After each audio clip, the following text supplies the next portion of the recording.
ఓం నమ శివాయ నమ. శ్రీ విశ్వవాసు నామ సంవత్సరం. ప్రజలందరికీ నమస్కారము. ఈరోజు మనం తెలుసుకోవాల్సింది ఈ ఉగాది నుంచి వచ్చే ఉగాది వరకు ఈ 12 రాశులకి ఎలా ఉంది, యోగ నక్షత్రం, నామదిశ, దిశ వెలుగు, నక్షత్ర ప్రభ ఎంతవరకు వచ్చిందా అనేది చూసి అమ్మవారి విషయాలని నేను చెప్పబోతున్నాను. కన్యరాశి ఫలితాలు. కన్యరాశిలో ఉండవలసిన వాళ్ళందరికీ అదృష్టము, జీవితము, యోగము, నక్షత్రము, స్థానబలము, పూజ బలం.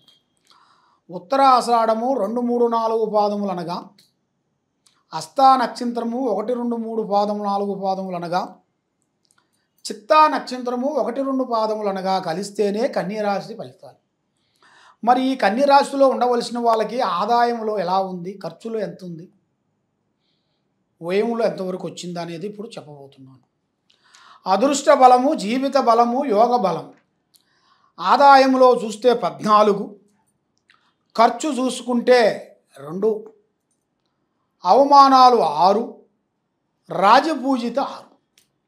మరి ఈ జాతకములో ఉండవలసిన వాళ్ళందరికీ మంచి అదృష్ట యోగము, మంచి ధనప్రాప్తి యోగము కనబడుతుంది.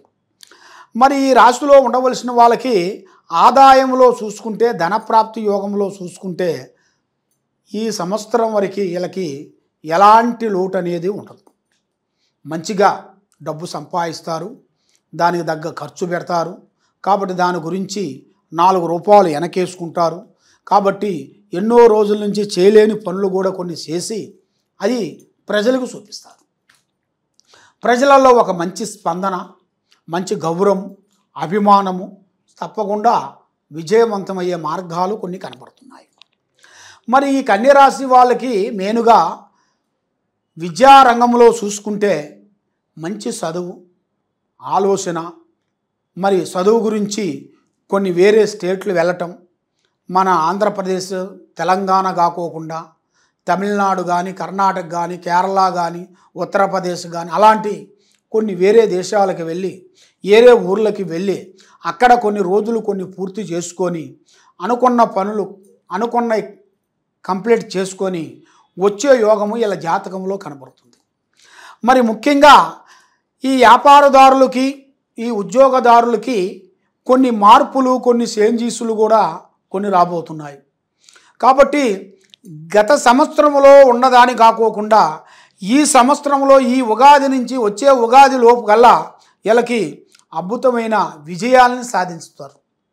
కాబట్టి ఒక అదృష్ట యోగం ఏమిటంటే వీళ్ళకి మెయిన్గా ఒక స్త్రీ నుంచి జాతకం అనేది మార్పు వచ్చేస్తుంది. అంటే ఒక స్త్రీ నుంచి దిశ తిరుగుతుంది. వాళ్ళు ఊహించని అదృష్టాన్ని పొందుతారు.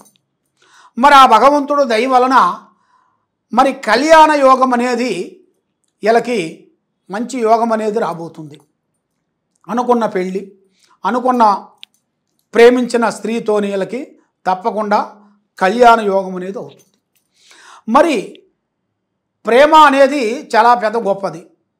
మరి ప్రేమ అంటే 3 సినిమాలు చూసి 3 పార్కులు పోయి వచ్చినంత వరకే సినిమా పోయి వచ్చినంత వరకే ప్రేమ కాదు. ప్రేమ అంటే ఏమో మనసులో ఉండాల్సింది ఆయన తెలుసుకోవాలి, ఆమె మనసులో ఉండాల్సింది ఈయన తెలుసుకునేదే ప్రేమ.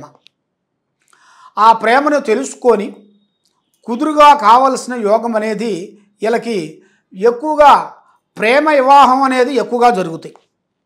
పెద్దవాళ్ళు కాకోకుండా సొంత నిర్ణయాలు, పెద్దవాళ్ళు చేసిన మ్యారేజ్ కాకోకుండా సొంత నిర్ణయాలు ఎక్కువగా కనబడుతున్నాయి. మరి వీళ్ళకి గృహం అనగా ఇల్లు, గృహప్రవేశము ఇలా జాతక యోగంలో కూడా దగ్గరికి వచ్చేసింది. స్థాన యోగము, ఇల్లు కట్టుకోవాల్సిన యోగము అతి దగ్గరలోనే ఉన్నాయి. వీళ్ళు ఊహించని అదృష్ట ప్రాప్తి యోగం కూడా ఇలా జాతకంలో కూడా కనబడుతుంది. మరి వైవాహిక జీవితం, భార్యాభర్తల మధ్యలో కొన్ని ఎలా ఉన్నాయి ఏమిటి అనేది చాలామందికి చాలా సందేహాలు ఉన్నాయి. కాబట్టి వాళ్ళిద్దరి మధ్యలో కొన్ని సమస్యలు, కొన్ని ఎదురయ్యే మార్గాలు కనబడుతున్నాయి. ఆ వైవాహిక జీవితంలో భార్యాభర్తల మధ్యలో లేనిపోయిన సమస్యలు, ఎందుకంటే భార్య మీద భర్త, భర్త మీద భార్య, ఒక నమ్మకం అనేది తగ్గిపోయిన దాని వలన వాళ్ళకి కొంత ఇబ్బందులు కొన్ని ఎదురవుతుంటాయి. ఎందువల్ల అంటే నా భార్య ఇంతకుముందు మంచిగా ఉన్నది, ఇప్పుడు నా మాట వింటలేదు, నా అడుగుజాడలు నడవట్లేదు, నేను ఏం చెప్పినా వింటలేదు అని భర్త భార్య గురించి ఆలోచన చేయటం, మరి భార్య భర్త గురించి మా ఆయన మ్యారేజ్ చేసిన తర్వాత బాగానే ఉన్నాడు, ఇంతకుముందు ఏ కార్యక్రమం చేసినా ఏ పని చేసినా మంచిగా విన్నాడు, బాగుంది, మరి ఈ మధ్యలో ఎందుకు మారిపోతున్నాడు అని ఆమె కూడా ఆలోచనలో పడిపోతుంది. దానివల్ల వాళ్ళిద్దరికీ భార్యాభర్తల మధ్యలో మనశ్శాంతి అనేది ఉండదు. లేనిపోయిన కొన్ని నిందెలు, లేనిపోయిన కొన్ని సమస్యలు, కొన్ని ఎదురయ్యే జాతకం అనేది ఈ సంవత్సరంలో ఇలాగ రాబోతున్నాయి. కొంత జాగ్రత్త పడాల్సింది ఉంది. జాగ్రత్త పడకోకుండా అశార్థగా ఆలోచించినట్టుగైతే చాలా వరకు ఇబ్బందులు కొన్ని ఎదురయ్యే మార్గాలు కూడా కొన్ని కనబడుతున్నాయి. మరి ఇలా జాతక యోగంలో కూడా చూసుకుంటే ఎప్పుడు మంచి పనులు, మరి ఎన్నో రోజుల నుంచి కోర్టు సమస్యలు, పోలీస్ స్టేషన్ సమస్యలు, ఎన్నో రోజుల నుంచి కొన్ని విధానాలు, కొన్ని మీరు ఆలోచించే కొన్ని పనులు, కొన్ని ఆగిపోయిన పనులు అవి మీకు ఎదురయ్యే మార్గాలు కూడా అతి దగ్గరలోనే కనబడుతున్నాయి.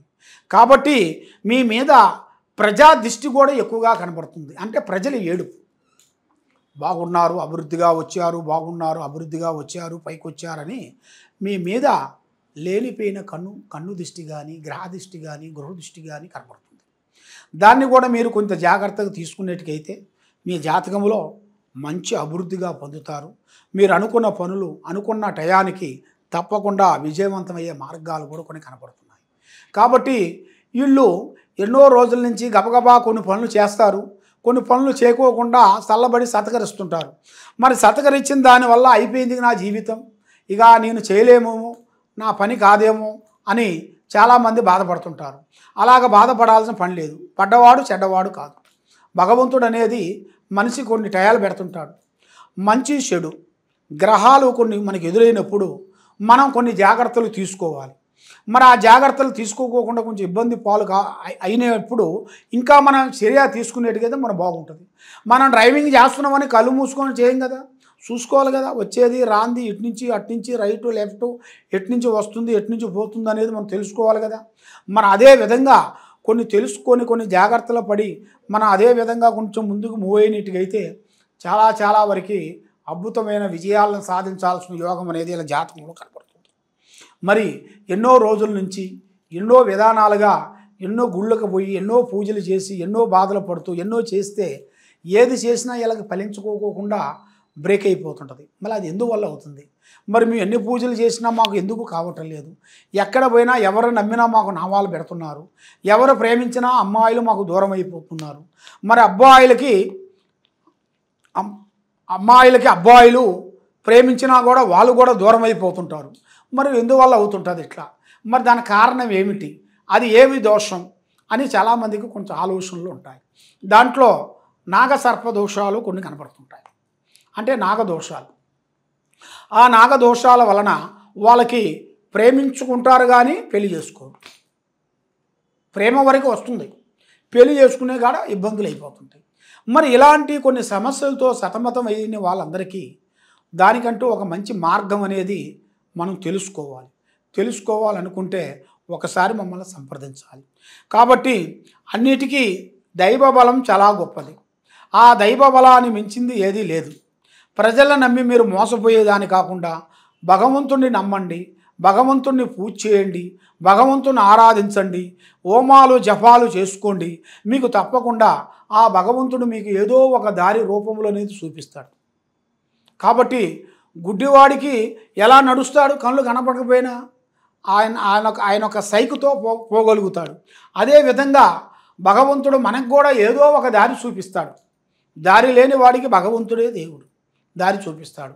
కాబట్టి ఇప్పుడు మీ టయాలు అనేది అనుకూలంగా లేని దాని వలన, మనసు నిలకటగా లేని దాని వలన, ఏ కార్యక్రమం చేసినా కూడా ముందుకు రాని దాని వలన కొన్ని సమస్యలతో సతమతం అయిపోతున్నారు. కాబట్టి మీరు ఏ దోషాలు ఉన్నా, ఏ ప్రాబ్లమ్స్ ఉన్నా, ఏ శాతబడి చేసినా, ఏ ప్రయోగం చేసినా మీరు ఈ కింద ఉండాల్సిన నెంబర్కి మాకు సంప్రదించినట్లయితే మీ పేరుని బట్టి, మీ సమయాన్ని బట్టి, మీ టయాన్ని బట్టి, మీరు చేసే ఆఫీసులో ఏం జరుగుతుంది, మీ భార్య మీద ఏం జరుగుతుంది, మీ మీద ఏం జరుగుతుంది, మీ పిల్లల మీద ఏం జరుగుతుంది అనేది జాతక చక్రం వేసి మొత్తం చూసి, మీ స్థితిగతులు మొత్తం చూసి, మీ నక్షత్రాన్ని బట్టి, మీ పుట్టిన టయాన్ని బట్టి ఏమేమి జరుగుతుందో అనేది చూసి అన్ని విషయాలు మీకు చెప్పగలుగుతాము.